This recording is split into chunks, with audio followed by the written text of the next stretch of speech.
Hello guys, my name is Anna and I'm from Ukraine and I vlog daily to keep you updated on the real life situation in my country as this awful war with Russia continues.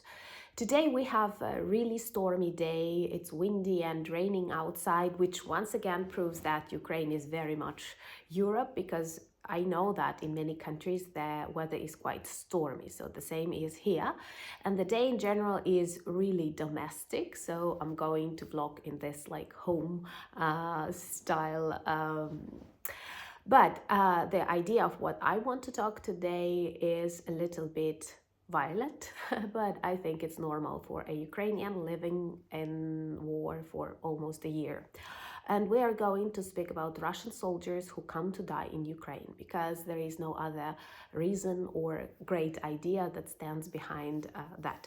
In general, I do believe this is a tragedy to be born a Russian soldier, to live in Russia and to become a Russian soldier, because come on, what is your purpose in life?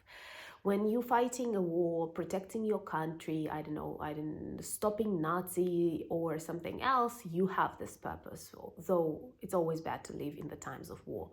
But when you come to conquer and destroy peaceful, normal nation, and all the world, all the adequate world is against you, and you have doubts, like maybe I don't live in a normal country, because come on, I have one president during all of my lifetime.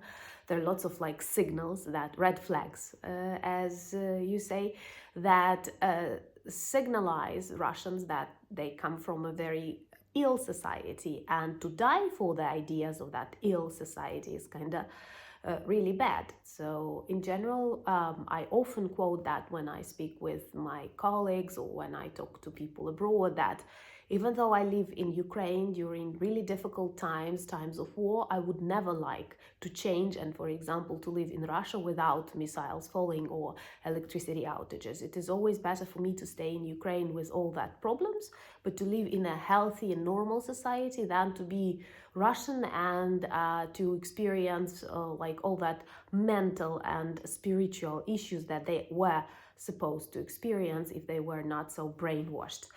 But in general, we have a very serious like tendency that in various blogs and web pages you will come across information on how many Russian soldiers died in Ukraine, and all our major news web pages have that information.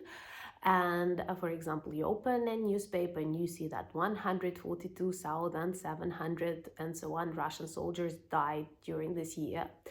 And the majority of them do not have normal access to medical help, do not have possibility to rehabilitate after they receive injuries. And we also know that like in general, they are not treated kindly. They are not provided with the things that they need because they are badly equipped. They have this uniform from the times of Soviet Union, and various the medical kits that they use, they don't provide the things that they need.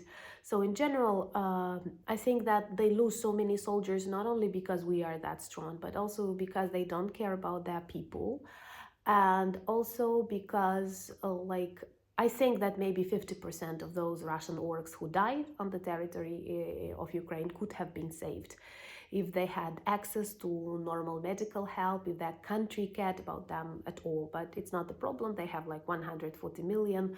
They are ready to sacrifice every person. And that's the problem, because no matter how good we are, how equipped we are, there are many of people they are ready to sacrifice to invade our country. And like, if you look at Ukraine, that has like now 35, 32 million people, including women and children, and you have 140 million country, like of course not all of them are men, but there are many soldiers that they can mobilize in contrast to us. And so they don't care about these people, they don't provide them with medical help, and starting from January, the number of Russian soldiers who die in Ukraine multiplied by 4 or 5.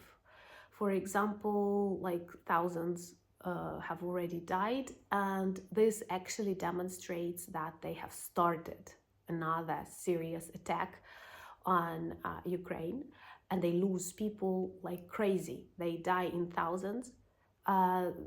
the same that happened in Bakhmut, Soledar, or elsewhere, because they need this image of cities and people taken, territories conquered, and they don't care about how many people they will sacrifice trying to get a Ukrainian village.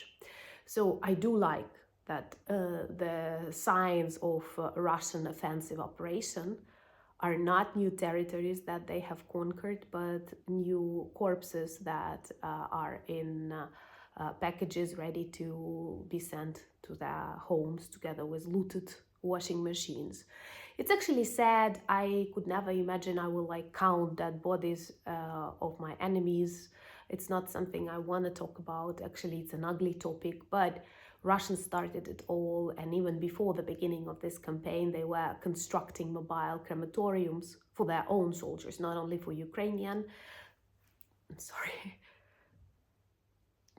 not only for Ukrainian people, but also for their own soldiers. And that's a tragedy, because like they planned not to honor them. They realized deep down inside, I think all Russian soldiers, including the Supreme Org, realized that they are not doing something heroic, even for their own country, that they are evil. And this evil must be punished, and the sooner it will be punished, the better, because on the other side of this story that may seem a little bit like optimistic, we have lots of Ukrainian people who die, and these are not orcs. These are people who are protecting their land with a great purpose. They are truly heroes because they protect their motherland. They did not escape. They did not choose other options, but they quit their jobs. They were successful in their businesses, in their education, elsewhere, but they have chosen to fight for that country, because like when you don't have your country, you don't have anything. And we are losing the best people, and they are losing the worst people. That is another side of this coin, which is really bad. But the tendency that like Russian orcs die like crazy here is not bad. So please forgive this kind of violent update that I have provided you with, and tomorrow I introduce you to our special project where we will speak about modern Russian crimes and commemorate this past year of Russian war in Ukraine. Thank you for making it all possible by buying me coffee, becoming my patrons, and supporting Ukraine. Slava Ukraini!